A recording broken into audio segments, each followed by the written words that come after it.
Thank you, Robert. And thank you all for being here today. It's been actually wonderful to hear some of the earlier conversation, especially some of the stuff that Steve and Patrick and Donna were talking about. Just in terms of understanding where you're going with Forest Products, just so that it gives a little bit of context also for what I'm going to talk about, which is I'm one of those folks that often represents the tire kickers that are coming through as they're trying to figure out where do they want to set up their next plant. What is it that's going to make that a successful location, and how does it compare to the other things that are on the table? Just by way of background, I think Robert kind of set it out very, very nicely, but what I am is a site selector, which is a particular type of management consultant that works with companies as they're trying to figure out whether, how, and then where to set up their next plant, their next back office, their next R&D facility, whatever it might be. So we start with them at the very early stage trying to figure out exactly what problem it is they're trying to solve, trying to figure out what resources they have to solve that problem, and then figure out what an ideal location or a good location is going to have to provide to be able to work. And by provide, I'm not talking about incentives, I'm talking about things like workforce, I'm talking about access to markets, access to raw materials, talking about a regulatory environment that anticipates and is set up to deal with that particular type of industry and function. So the kind of things that are the real core building blocks for whatever it is that's going to make that facility successful. Before I get started, there are a couple of things that I wanted to kind of pick up on that other conversation just before. While we're going to be talking a lot about site selection, and that sounds a lot like trying to attract the things in from afar, that concept that we were talking about before, about build and retain in addition to attract, a lot of the same fundamentals are going to be in place. So I cannot stress this enough. We're going to come back to it again later on. Talk to your existing businesses. Talk to your existing businesses to find out what's going on with their world. If you keep getting that same thing of the, boy, nobody's ever talked to us before, you gotta make sure that you're putting the resources in there to talk to them and find out what's going on. You're going to need that both because you want the information from them as to what works, what doesn't work, so that you can actually start to do some self-diagnosis and things along the way to make yourself a better business community for the things that you want to try and attract and hold on to. Also, this is going to be your first line of marketing. When you are in that side where you're actually trying to attract things that come in, the folks that you are out there talking to, the folks that are in your community now, are going to be the ones that are on the line either because you want to put them out there and say, you know, it's really great to do business here in whatever, and you really should talk to Jim over here, he's doing great stuff. Or, and this is why it's also so important, they may go to Jim independently and not talk to you. So the more that conversation is already going on, and that your government and all of your stakeholders that play a part in making your community work are coordinated and that they are talking to these businesses. So let me just give you a little bit of background as to what we're doing here. Again, I say I'm a site selector. This is our little firm. It's only about 10 people, but we're kind of around the globe. We are Ernst & Young escapees, proudly. We just celebrated our 10th anniversary, so we're very, very proud of this kind of a concept. We've been doing site location work, and just as importantly, taking everything that we have learned from the site location side of things back to helping communities, and even in some cases countries, figure out how to be better prepared for bringing inward investment. So I just wanted to give you that bit of background, just so that I can then kind of set the stages from whence I come by talking about how this actual process works. So when you talk site selector, you could be talking about a variety of different things. You could be talking about people like myself and my colleagues that come from a management consulting or an urban planning background that are trying to figure out from a holistic point of view how to get a business into a place where it's going to be successful. You could be talking to tax consultants who have a tendency to be a little bit more about looking at the incentives and the credits and the overall tax exposure. You could be talking to real estate brokers and consultants who are out there trying to find that right building or that right site or that right deal. And you could be talking about people that are actually doing it themselves. By our estimates, I've been doing this for about 25 years now, by our estimates, probably only about somewhere between 15-25% of the companies that are out there making location investment decisions actually use an outside advisor other than a broker on the building themselves. So you will get a lot of independent folks that are out there contacting you and trying to do this themselves. So if you look at that constellation of folks that are out there, it's going to influence a little bit how they approach you and the kinds of questions that they ask. So keep that in mind as you kind of go through this. Also, how the process works has changed a tremendous amount over the span of the past 25, 30 years. And it fundamentally changes your interaction with those investors as they come in and the kinds of questions they're likely to ask. I remember I started working in this field back in the summer of 1991. We were just getting US Census 1990, STF 1A, all the county by county files in like thick printed, photocopied things. We had a couple of copier paper boxes of these things, and I was one of the fools down in the basement that was going paper by paper and trying to put this thing into a Lotus 123 spreadsheet for a site selection project that we were doing for Merrill Lynch. So we would go through and we would do that, and then, okay, so that's our demographic information. Okay, I've got that. Now, where am I going to get workforce information? Okay, so Bureau of Labor Statistics has this. All right, somebody go over to the Hackensack Library and pull these things off, get county business patterns, start getting this stuff down, and it was an incredibly intensive process. And there was a lot of data that you just couldn't get. So it meant that before too long here, you had to go out and you had to reach out to a long list of communities and send them a 20-page RFI and try and get all this information in, and you as a community then had a couple of things in mind. First of all, you knew that you were in the running. The second is that you had a pretty good insight as to the kind of things that were actually going to make the location decision, because you had this long list of criteria and information that they were looking for. Well, that process has changed. I mean, actually, the other thing to bear in mind here is it's like 6 months was not unusual for just even that screening aspect of it. Now we're at a point where a lot of that information is available either through data providers, through proprietary sources that we each have firms have, or that we can find through just simple Google searches. Thank you, Dr. Google. We've got all kinds of fun things we can get. So what that means is the process has compressed considerably in time. And it also means that when we do have to go out to the community and ask for information, it's a much smaller set. I want to come back to that in a little bit. The other thing that's happening here is I don't really know why this is. I have some speculation, I have some hypotheses, but companies are coming to us as consultants much later on in the process, and the decision timelines have gotten very, very compressed. So my personal favorite, I had a project that I did probably about 2-3 years ago, an industrial tools manufacturer. I was sitting in the airport in Portland, Oregon, coming back from another project. Guy calls me on the phone and says, listen, I saw your website, can you do a site location project for me in 2 weeks? I can. I don't think it's going to be good for you, and it's definitely not going to be good for me. We ended up doing that project in about 6 weeks, which was pretty accelerated. But the issue was, and this is where my hypothesis comes in, he had been sitting on the capital to invest on this until he was absolutely sure he needed to do it, which meant that he was then behind his curve on actually executing. People are very, very gun shy with regards to spending their capital right now. So they are taking their time until such time as they absolutely have to do things, and they're counting on the technology to be able to make that site location project move much faster. Typical site location process looks something like this. We'll start out up in the front with planning and strategy as I described it. What problem are we trying to solve? What resources do we have to, I'm a psychology major originally. How long have you had this problem? How long have you felt this way? Are you getting sleep? And then trying to figure out what resources you have to be able to put towards it. If we're going to talk about an expansion, what is your team going to be? Are you going to be trying to recruit them from that location? Is it a global talent base?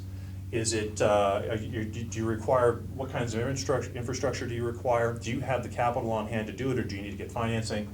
And then what are some of the characteristics that you need to have in that market to be able to be successful? And we talked about that a little bit, but workforce is always part of that conversation, both in terms of the workforce that's on the ground in that community now and the ability to recruit that talent to wherever that location is. So we used to make fun of quality of life a little bit a couple of years ago, and we don't anymore, but we call it something different. We call it recruitability. So what is the tax environment? What is the total cost environment? What is the infrastructure in terms of electric, in terms of gas, in terms of roadways, in terms of rail, possibly, depending upon the different things? All of those different things. Some of them are going to be must-haves. Have to have this type of a bit of infrastructure. Have to have this kind of market access. Have to have these kinds of flight access to someplace else. Have to have this kind of site. Have to have, for example, a particularly large site because it's the nature of things. So you start to figure out what the must-haves and then the like-to-haves. The must-haves are the ones that start to chop your list down. You start from the globe and all of a sudden you're starting to chop down based on things that are just not going to work. Then you get into the situation where you've got your long list and then you do one or two different rounds of the trade-offs of the like-to-haves. Well, how important is having X many left-handed plumbers versus the tax rate? How important is having this kind of a cost of living versus having this kind of a school that's in this particular marketplace? So you start going through and doing weighting and ranking. And as Tom Petty always said, the weighting is the hardest part. And try and go through. I sometimes still get a laugh on it. But be able to get through here and start to narrow the list down. You'll notice that the job of a site selector is not necessarily to pick the one best site. It is to eliminate the things that are risky. If you're eliminating the risky, then you start to get down to the things that are going to be more of a natural fit. That has a variety of implications. So we'll talk about a little bit later on with regards to readiness, with regards to coordination within communities, with regards to knowing your information, with regards to having a clearly defined process for regulation. Any sort of a risk, any sort of an unknown poses a risk which is going to handicap your chances as a community. Once you get down to a manageable number, depending upon the kinds of project that we're talking about, it might be somewhere between 5 and 12 communities. That's when the RFI goes out into the field now. Because we've already started to define all the stuff that we need to have. We know the workforce, we know the access, we know the market access, we know the regulatory, we know the tax environment, we know the cost environment, we've run our first cost models. And now we're getting into the stuff where it's very specific, which usually ends up being something along the lines of do you have sites? How much do you want us, which is always the incentive conversation. And then do you have any sort of specific things that are going to help us with regards to workforce? So that might end up being either training, it might be about specific information about colleges, or it might be something that has to do with that recruitability question. So, first implication. This is the first time now that you're aware as a community that you're under investigation, that you're under consideration as a possible investment target. Other implication is, as I said, the kinds of information that you are getting as a candidate are very different to what you used to see 15, 20 years ago. Whereas you had, in the past, a pretty broad picture of the things that were going to be important to that particular use. Now, again, my hypothesis, you see a lot of conversation in the economic development fields right now about site readiness and incentives. Site readiness and incentives. Now a little bit more about quality of life and recruitability. That's because that's where you're getting all those RFIs. It's the only items that are left that we don't have standardized data for. Of course, our role as site selectors is we're not just data crunchers. Our job is also to be able to tell the stories behind the numbers, to be able to show the patterns that are here, and also to be able to absorb from our experience the other things that are happening in these communities that aren't necessarily captured by the numbers.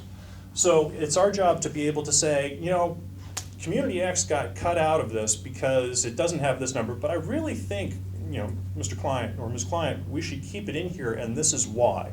We know that they've just had a plant closing in this, and it happens to be exactly the infrastructure that you're looking for, and by the way, also the workforce that you're looking for. Or, the corollary, which is listen, I know that this performs particularly well, but I also have been hearing things in the paper and from conversations that this is coming down the pike and that might be a problem. So it's our job to be able to provide that context beyond the numbers.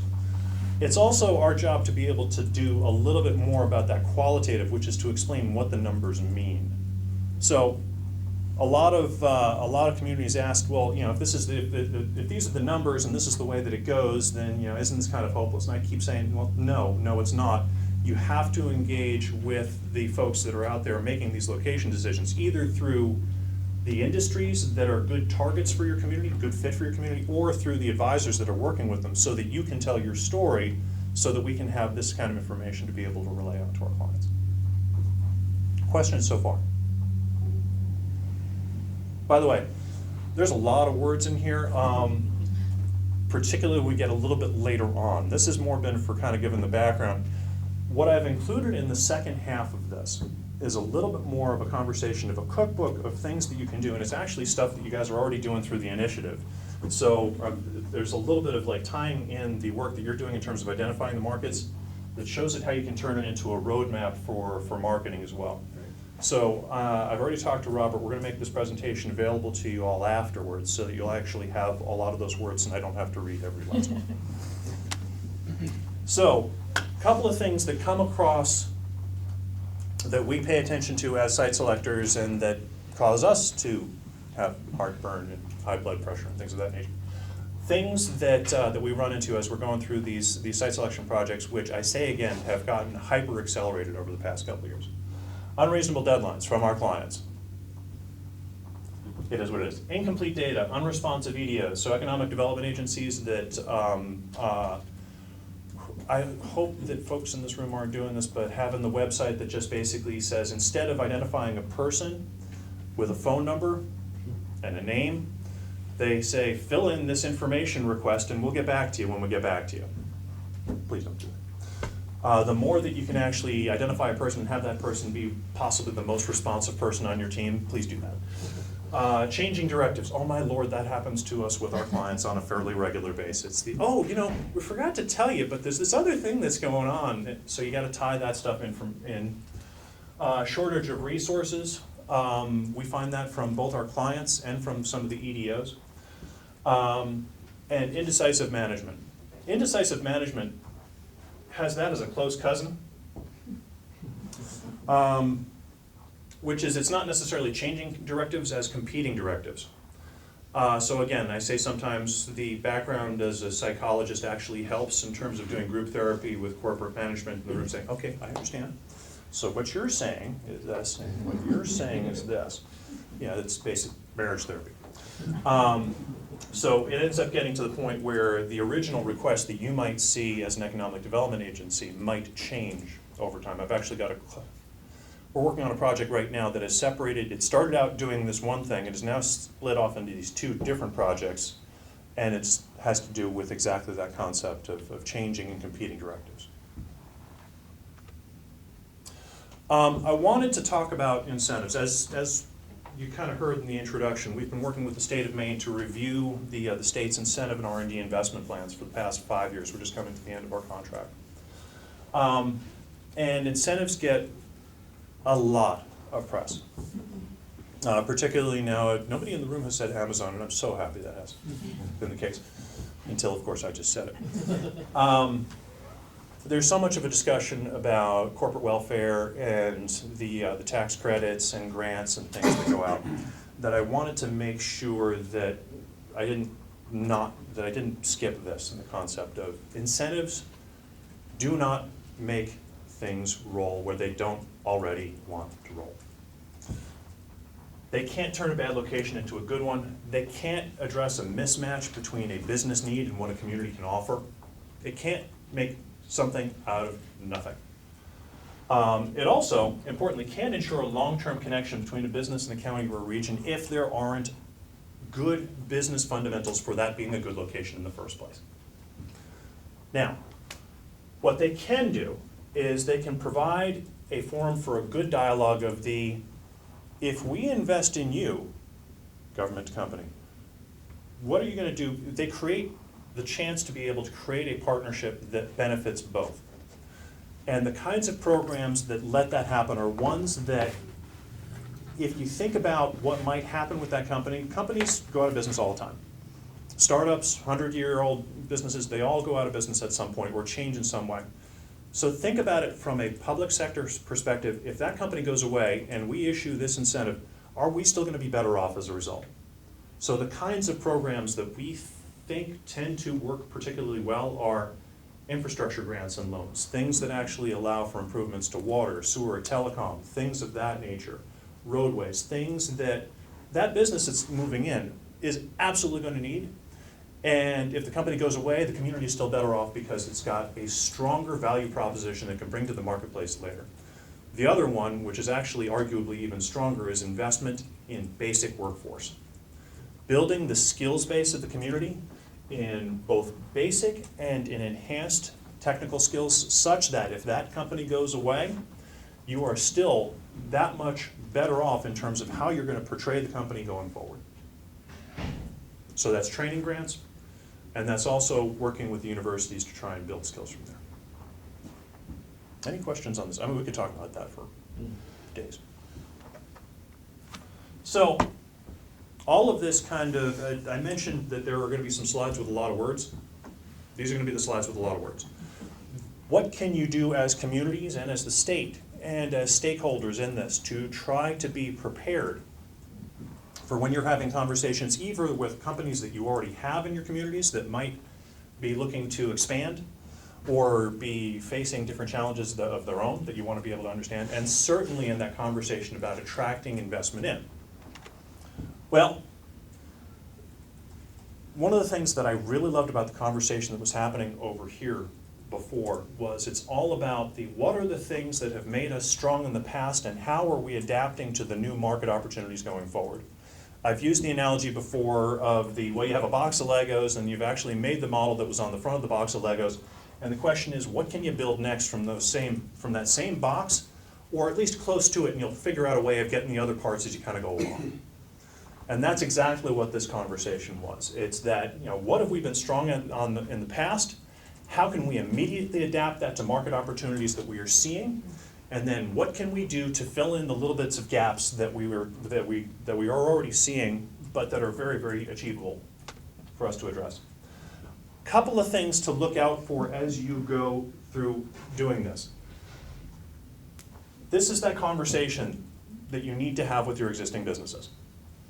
You cannot go out to the marketplace if you're going to have some folks in your private sector, in your communities that are going to basically say, boy, it's interesting that they're out in the marketplace and trying to recruit here because they got a problem in their own backyard and I don't think they're talking to us. Avoid that by going out and talking to the businesses now. Wishful thinking. So as a site selector, we go out to industry conferences on a fairly regular basis and we'll talk to EDOs and they'll say, hey, listen, how are things going? Oh, they're great. That's fantastic. What are you guys targeting? Well, we're targeting green industry. Talk to the next one. We're targeting green industry. 5 years ago, we're targeting data centers. 5 years before that. We're targeting biotech. 5 years before that. We're targeting call centers and shared service centers. Without any specificity of what they are looking at and without any understanding of how it actually matches to the core characteristics of their own community. Wishful thinking. Be specific and actually know your own opportunities, know your own characteristics, know your own weaknesses. Unresponsiveness. We already talked about that. Please, please, please make sure that you have, a reachable human being that's going to return our phone calls, because very likely we've got somebody breathing down our neck saying, hey, listen, you got 2 weeks to do this thing. And we've heard this is a good location, but we need information on it. And there may come a point where I have to go back to my client and say, well, they haven't returned my calls, and I think that may be indicative of the business relationship you're likely to have with them. Shortages of resources, making sure that you be able to have people that in fact can be on those phones to be able to return those phone calls. Regulatory institutional unreadiness, there is a general issue, and it's particularly, I'm looking for a word that's not egregious, problematic in the northeastern United States, where you have economic development folks that don't talk to transportation folks, that don't talk to planning folks, that don't talk to government, and then don't talk to the community. When you have that, you have the people that come out of the woodwork with the torches and the pitchforks because they're surprised. You have regulatory policies that don't correspond with the wishes and the goals of the elected and appointed government and or the economic development officials. These are conversations that need to happen so that you actually have an environment that you have a regulatory environment that meets the educated and expected goals of the community, that meets the actual characteristics of the businesses that can be supported by that community, and that then what you are transmitting into the marketplace. And then, of course, lack of community consensus is what I was just talking about. Is there one word that summarizes all of those items, and that is the level of engagement? Level of engagement allows for the ability to actually set up it's the first thing, you're right. And you're right, it's engagement with the private sector, it's engagement with the community, and it's the engagement of the stakeholders themselves. But you've got to have the content in there too, which is the positive content. That's right. It's not enough just to be talking about the regulatory environment, it's actually got to be able to be finessed into working. Jay, thank you very much for that introduction. So, but before you go, Yes. go forward, do you run into instances, I can see this happening a lot, where you're talking to community leaders, or, town council people, or city council people, and they say, oh, we're willing to change zoning laws, we're willing to do this or do that. But there's very competing interest within the town that they don't want any of that changed. And how would you know about that? And how do you know that you're about ready to run into this massive resistance? So I mentioned that we do research on Dr. Google. Very often, before the data source comes up of the community asset that we are looking for, is there will come up data, news stories on things that are going on. And one of the first things we pay attention to are what are the contentious issues in the community of the day. So we're never going to know it as well as the folks that are actually present in the community, but we will have some awareness of where some of the touch points are. So I can give you the example of we had done work in Elkhart County, Indiana, with an RV manufacturer, and when you went to Elkhart County, you saw mostly difficulties along the lines of water and sewer, and we were trying to figure out what was going on here. Well, sure enough, some of the communities, the unincorporated territory of Elkhart County directly around the city of Elkhart, was working with Elkhart City Water, and the mayor of Elkhart had basically said, listen, I'm changing this policy. If you want the water, you got to be incorporated. So it actually turned into this incredible spitball fight that happened for about 2 years. And the thing to keep in mind is that all the industrial developable land was in the unincorporated area directly around the city. So it was something where we ended up having going back to the county and say, listen, we need assurances from you that this is not going to be our problem, that this is going to stay your problem, you're going to address it. Otherwise, this has got to come off the list. Other questions on that? Yes. So from a practical standpoint, having the Bangor Daily not cover our region is a good news, right? You have a very, very interesting press situation here in the state of Maine, and I'm just going to leave it at that. That's fair. I've been quoted in the press up here ways that I don't remember speaking, so I'll just leave it at that. Because of that dossier. Yeah, right. So, we could talk about that offline, but my picture ended up on MSNBC about a year ago. They, around the same time that the Steele dossier came out was about the time I was doing a lot of public speaking. So when you went to Google, my picture came up because of images. There weren't a lot of images of him. And then it came up with the bio of him. So MSNBC was doing a story on the dossier. And some low-level staffer basically put up the thing. And I'm starting getting phone calls. Chris, are you okay? That's great. We didn't know Ernst & Young was a front. Well, that's the other thing, is I'd been traveling to like Azerbaijan and Haiti and to a couple other places before there. And I had a bunch of friends go, I knew it! We could get you in the witness protection program. We really could. I can't wait to tell my group tomorrow that I met you. Anyway, let's get back to this. So Jay, you had very helpfully said, how do you actually get the public the positive content? Once you have that engagement, once you actually have those conversations and that cohesion within the community, how do you generate that positive content? And then how do you get it in front of the people that are going to be those decision makers? This is where all those words in that roadmap go. So I'm going to do this relatively high level and let you absorb the words when you get a chance. And I've left my contact information at the end of this, so please feel free to contact me as a resource. I'm doing work with the state anyway, so please, if you have questions, please reach out. The way to go ahead and create that positive content is to take a look at that same site location process and do it in reverse. So instead of thinking about it from the concept of I have a business process that's trying to figure out where to go, think about it from the concept of I have a community and I need to figure out who wants to be here.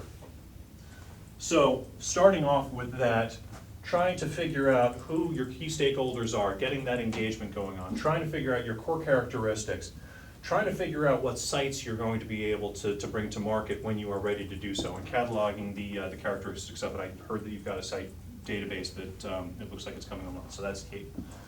From there, start to figure out the market analysis, and it's really, really important to first do it using the data sources that we as site selectors are going to use.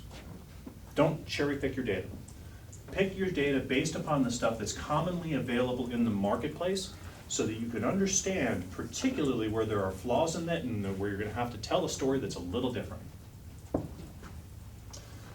Once you start to figure this out, you can start to then figure out, well, if I was looking at this through a weighting and ranking model, how do you then, where are my strengths and weaknesses going to be, and how does that correspond to different industries that are out there or different functions that are likely to be active in the marketplace? First, that allows you to try and figure out and pick out, okay, who's a good fit, who's a bad fit. The second is it allows you to do a little bit of research to figure out what industries are making investments now and which ones are not. Ideally, you want to be able to find the ones that are really good match and are active now.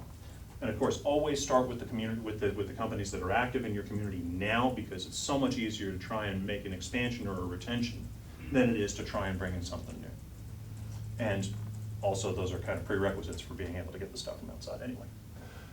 Once you figure out those needs, once you figure out the things that they are likely to ask when they are going to be coming into the community, then make sure that you've got a regulatory process, an attraction process that actually fits their needs. Once you have all that together, then you can start to go out and figure out, getting that together, all of that positive information that you know is going to speak to that industry's requirements, getting that marketing information together, and getting it in front of the eyes that are going to be either making that decision or assisting folks in making that decision. So that's the marketing and the outreach side of things. Can you slow down on this slide, because I think there's a lot of content you've packed into that single slide. That's why I followed it with 3 more. All right. Because I have specific questions for you about a couple of those, but I'll defer if you want to drill down. So that first question, remember we were talking about engagement before? We were talking about engagement both of the everyday residents as well as the different stakeholders and different agencies and things of that nature. First of all, you got to go through and actually figure out what the community thinks it wants to be. If there's a conversation about there being different visions of what that needs to be, this is the type place to have that conversation. You also want to be able to figure out who are the groups that can either support or actively engage in that kind of outreach when you get there.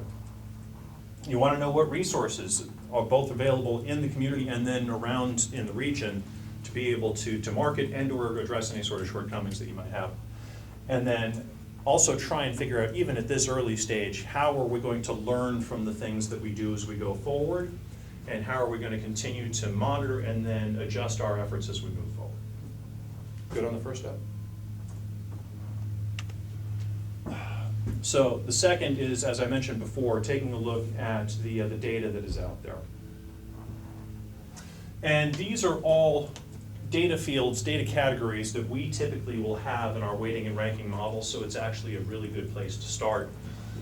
Taking a look at demographics and labor force dynamics, economic base and the regional partners that are already there, so basically what companies are operating. The availability of skills and talent and the cost thereof.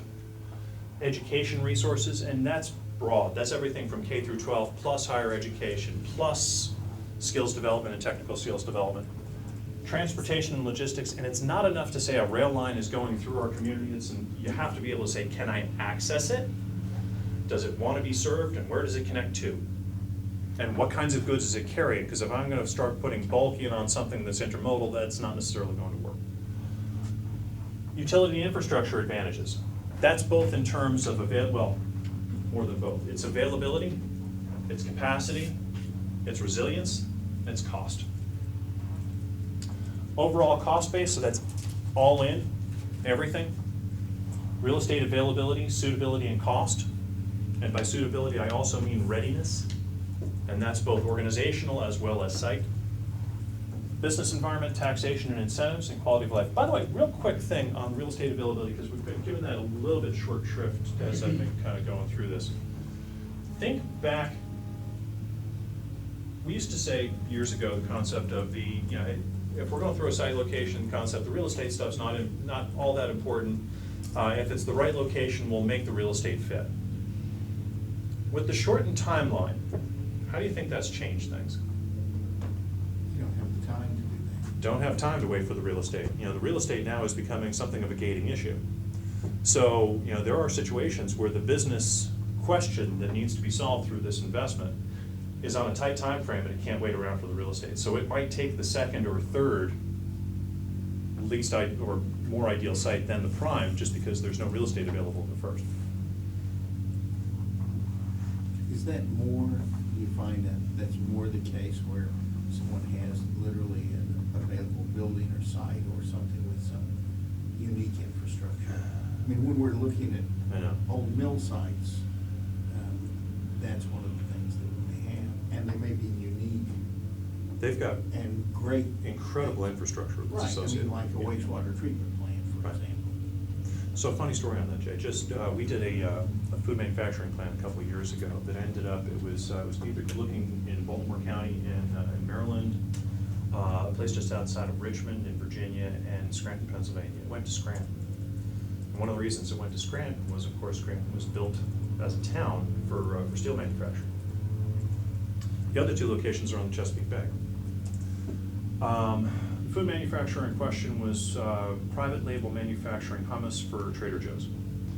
And more information than you ever needed to know. When you're making hummus, you're getting garbanzo beans in tins, and they are brine. And you've got to get rid of the brine. So typically what you would want to do is put the brine into the system, into the wastewater system, and the wastewater system would take care of it. If you're on the Chesapeake Bay, you have to pre-treat and make sure that that's all taken care of. In Scranton, that was making steel for 100 years, they've got excess capacity that specifically wanted the biological oxygen demand that the brine would produce. It's fit. There you go. But no algae blooms in Chesapeake Bay. And there you go. New ones, right? So if you can do that kind of matchmaking, that's a great thing to do. Is the drilling down by site locators as intensive as these slides suggest? So did you remember that first slide, one of the first slides where I basically talked about the different types of site selectors? Some of them will do it to greater or lesser degree or be involved in different phases of the process. So, the ones that are more holistic or traditional site selectors and management consultant folks, we will all do that. The ones that are more real estate based will tend to be a little bit more on the real estate side. The ones that are tax consultants are going to really rely on the internal folks who have done a lot of this stuff already, and will focus more on the incentive side. I'm thinking more of it from the community side when I ask that question. So if the expectation is communities could do what site locators do in reverse, are you kidding me? Well, you gotta pick your battles. You gotta pick your battles, and, a lot of this is more, it's not so much to compete with the site selectors, it's just at least to get a little bit of a snapshot as to who you are as a community. So I would never recommend that you do a 140-line site location model of the kind that we're talking about. Right. But you wanna do enough due diligence to be able to know thyself. Because it's really the process of engagement that's helpful when a site locator and his or her client show up, isn't it? It is, I mean, but you're actually, We're not gonna have the resources in many of these communities, and I'm not addressing one community, I'm thinking about the range of communities we have in Maine. No, but here's, some of the stuff that MDF is doing right now is actually to better understand a lot of those demographics and a lot of that kind of, this is who we are. Right, So, and we're also trying to come up with tools that help gap fill. exactly. For some So of that those. is actually being done for you Yeah. through this process. So this is why this all kind of fits together. But it still needs to be done on the local level It does. too, Yeah. in terms of building consensus. And in Yeah. Maine, we do that through things like comprehensive planning process and other kinds of, we have those tools in place. And there better be some alignment between those public processes, even if they're historic, and what we're saying, this is what we're offering. That's absolutely right. If you get to the end of this process where you're starting to identify what the strengths and weaknesses are in the industry targets, and you've got a a community dialogue that says, yeah, that may be true, but that's not what we want, and then you've got an education challenge and an engagement challenge. I'm just trying to make sure that the target here is realistic in terms of what communities are gonna be able to do to digest this. The attitude and the willingness is high right now, Mhm. but the resource level is, I think, being stretched more than ever before. So I'm just concerned about the level of detail that's suggested by the approach. I don't disagree with it. I suspect that's exactly what's happening. And with the really savvy communities, that's what they're doing. Right. But if the really savvy communities is the model, how do we bring as many of the communities that are facing these challenges of mill redevelopment up to a level of engagement and preparedness so that it can happen? And I'm just finding this model to be hugely helpful for those that are savvy. Mhm. But what about those that are still trying to get to that point of being ready to be savvy? Well, I think a lot of that has to do with the regional discussions that are here. You've got to be able to bring the smaller communities together so that they are able to learn from each other and resource pool as required. Yeah, yeah. And that is what's happening with the project. Gotcha. Right. Good, thank you. So you're marketing a region, not necessarily a town? There is a tremendous amount, well, yeah, unless you've got a very, very unusual piece of infrastructure or something of that nature. But even that, I'd argue, is still gonna be a regional play, because a lot of the things that you're talking about in terms of transportation and workforce are by their major regional assets. And certainly education system, yes. Can I just go back, the quality of life, the last one, what Yeah. are some of the types of data sets that you use in that piece? So, used to make a joke about how, whenever a question like that came up, I'd give the consultant answer of it depends. But the problem is that quality of life is so incredibly subjective, and you need to be able to understand what is that, who are you trying to attract? Right. And quality of life for the type of people you're trying to attract is really the question you're trying to answer. So if it's, if you're talking about a technical center of some kind, you're talking about a different quality of life than if you're talking about a millwright or something of that. It's different.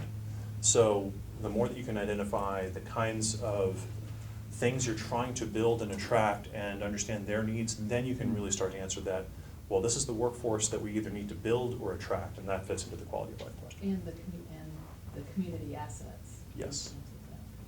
Absolutely. If I might offer a real-life example of that, there's a company, I know the CEO of a Fortune 500 company that was looking to build a manufacturing facility and very happy to locate it in Maine for the manufacturing component and those skilled workers, that sort of thing.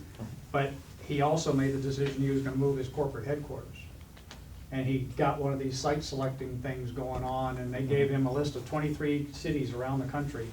And he pulled all of his execs, all of his VPs into one meeting. Beer, wings, the whole bit. And he sat down, he goes, okay, site selection process. First question, who wants to live anywhere where it ever gets below 0 degrees? Yeah. And they started taking city names off. Wow. And so this same company, and then it went to tax, who wants to live in a state that has an income tax. I mean, it went through all those things. He was very happy to locate a manufacturing facility here, but he absolutely wouldn't even contemplate locating his corporate headquarters here. Steve, it's pretty interesting. We've actually facilitated meetings that go exactly that way. Because they'll go into certain kind of an academic thing, and then I'll ask the question, all right, just a question, how are you gonna staff the facility? And I'm not doing it to be provocative, I'm doing it because I'm trying to understand exactly when we get down to it, are you gonna seed it from people who are from here, and that's fine. But you start to then understand a little bit more of the individual dynamics, and it becomes, in addition to being a corporate site location, personal site selection.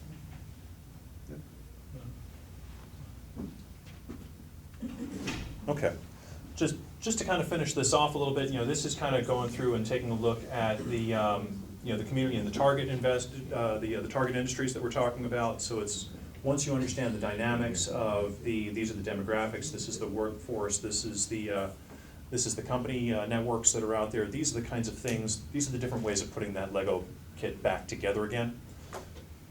And it allows you to do a little bit of due diligence to being able to say, these are the things that are active in the marketplace now. And from there, getting back to your question, this is then when you can start to build the information that you can bring out to the marketplace. Have it on your websites to the extent that you've got partners that are out there speaking to those kinds of investors, to make sure that they have it in hand. And then, of course, I've got buried in here a couple of those same engagement questions along the lines of make sure that you're engaging and addressing any sort of the regulatory issues that are still out there. So, just, this always kind of gets summarized in a fairly straightforward kind of a list. First of all, making sure that you understand who you are, make sure that you can organize and prepare, and that's all about the engagement in terms of understanding where questions are going to come from and understanding whose job is going to be what when it comes down to actually executing. Engage the current corporate base. That's all about getting that private sector involved. Build your regional strength. This comes back to that issue that you were talking about of the individual, the communities. No, 1,500, 5,000 person community is going to be able to do all of this. But you get 10 of them together, and then you start to have a very, very different conversation. Especially if you can get past that trust base to make sure that everybody wins with every investment that happens. And it's not as though you're just trying to collaborate with somebody who may live next door or may be in your same state. It's collaborating with folks who identify with each other naturally because of where they've been. That's right. Build relationships between the government, I'll change that word to among government, business, education, and economic development. Develop a coherent internal, external image that supports economic development. So tell your story and tell it in a way that's coherent. Actively reach out and be creative. You don't have to do things the way that everybody has done them before, but do them in a way that actually tells your story and tells it in a way that's feasible.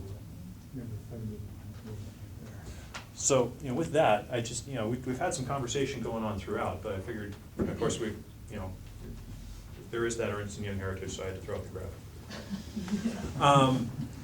Anything else that you wanted to try and get into? I mean, we do have some time here still, I think. It seems that most of these meetings I go to, we always come back in central Maine to something that's not related to the forest industry per se, but you have an entity in central Maine in Waterville that's planning on investing $800 million in that community over the next 10 years.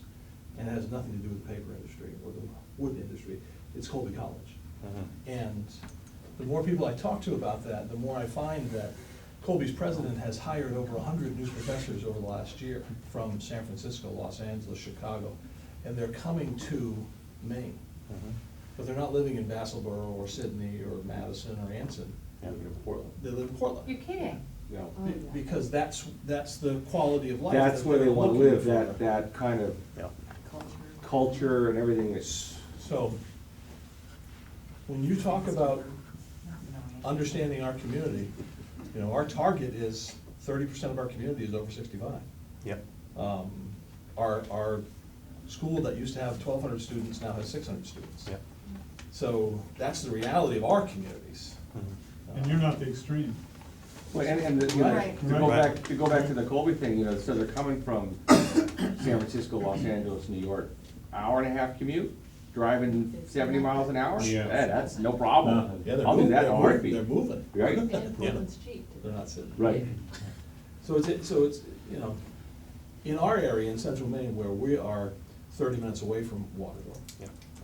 we certainly anticipate that the culture is gonna change greatly over the next 10 years.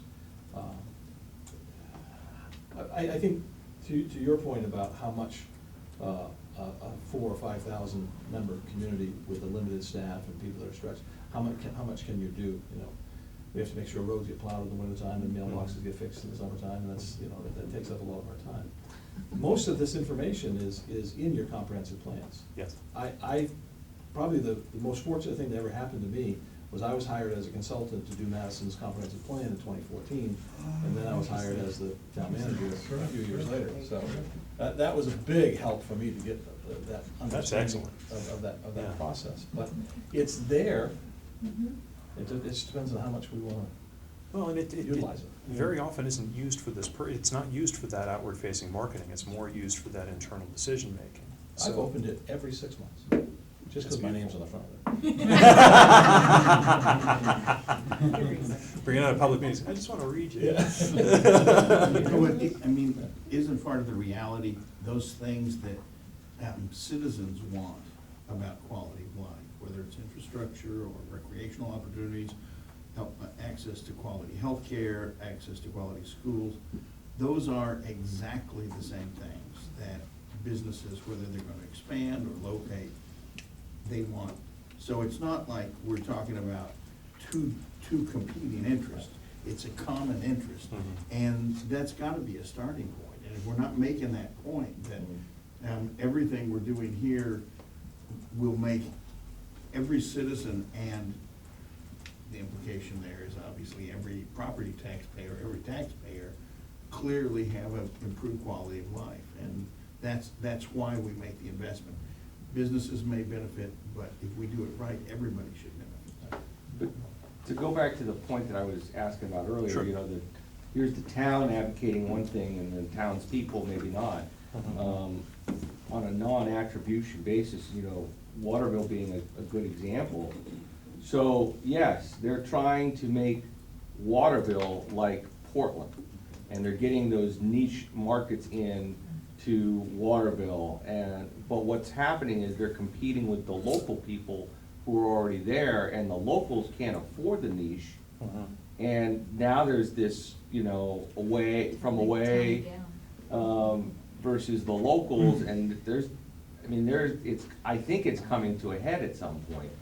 But the 600-pound gorilla in the room is Colby, you know? They're bringing money to town. Yep. But a lot of the folks around the area are not happy with it. That's a very, very common conversation. They can vote out the councilors. Well, what's happening is most of the people who vote are the students. So the town council is made up of 5 people from Colby on a 7-person council. That is interesting. You're That kidding. is, Wow. that is kind of the inverse of what we typically see with That is. the town and gown issue. They're professors at Colby, or? Professors, or they work there, or, Wow, that's They very have an interesting. association. so Colby's able to get all the changes that they need, Yeah, definitely. because they got the votes on the council. You know, that's a typical model that we've had in this That's town, amazing.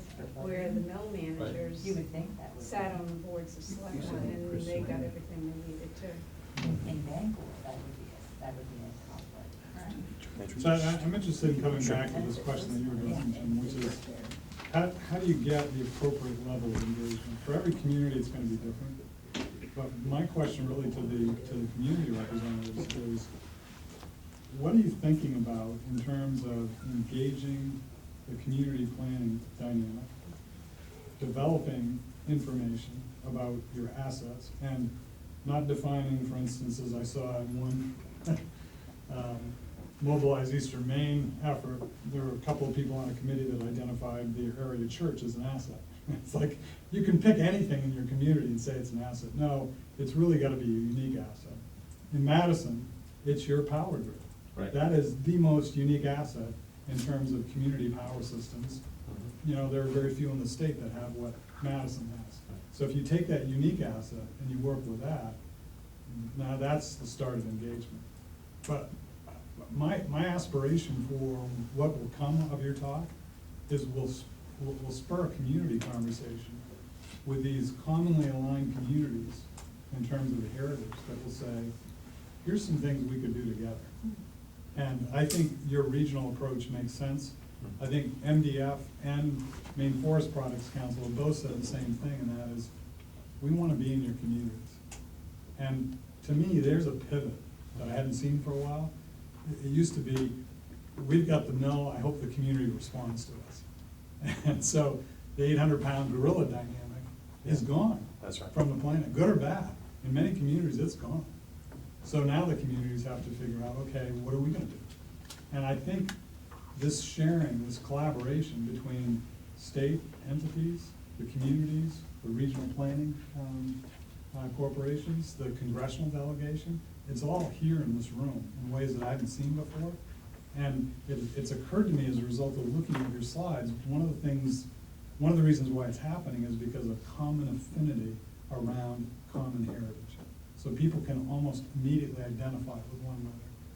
I think we're gonna see very different solutions though. You know, our Katahdin, the conversation, John, that you and your council have going with our Katahdin is fundamentally different than the conversation that's going on in Lincoln. It's fundamentally different than the conversation that's going on in Old Town. So they're all a little bit different, but I think they rely upon a common base of resource and information. Yeah, I was just thinking of something. You hit a kind of a brainstorm, and it actually kind of comes to what you were asking about with regards to the difference of opinion sometimes between what the forward-thinking people are looking for and what the residents are thinking. There's an aspect of legacy that comes to this as well, and it really kind of comes back to that point of knowing the things that worked in the past, being able to reconfigure them to something that goes forward to the future. You have to look to the future. You have to be able to look for the opportunities, but if you can do it within the context of something that is true to the legacy of the community, you get buy-in a hell of a lot easier. Yeah, true. Question, based on your work around the country, as a business person, one of the things I don't understand is if I'm looking to make a local investment, how do I know whether just hiring Andy Hamilton from Eaton Peabody is enough versus engaging with EMDC, versus engaging with the specific town economic council, versus working with the state agency? There is no common place. So how does a business know where to even start? So, you know, I'm gonna do the self-serving thing and say, well, you should call a site selector, so. How do we know that? But, you know, from my experience, you know, those relationships, it changes place to place. I mean, there are some places where the right thing to do is to start at the state, and there are some places where the right thing to do is to go to the local. And you just don't know that until you've actually gone and done it. And it's unfortunate, but that really is the thing. I will say that amongst us kids in the industry, we compare notes a little bit, and we know kind of. What's the best practices? There aren't any. There aren't any. It's basically, you know, honestly, it's personal feel. If you're having a conversation with somebody, you can tell that they're just not. They don't know what they're talking about. You go someplace else. And it's, you know, and I say again, I mean, hell, I can go through the list of states with you and tell you where to go, where, when. But it's there, some of this is just the individuals in those organizations, and some of it is, you know, like here in New England, you gotta go down lower. I mean, you can start at the state, you're always gonna wanna have the state involved, but the sooner you can get to the local, the better. And a lot of that has to do with just how land use decisions are being made. If you're not going down to the local, you're gonna miss the story, and you're gonna distinctly not be able to understand when a community's got a very different vision of what it wants to do. You know, if you're going to Arizona, you're going to Colorado, very different conversation. Going to Florida, very different conversation. Here in the Northeast, you gotta go local. Okay.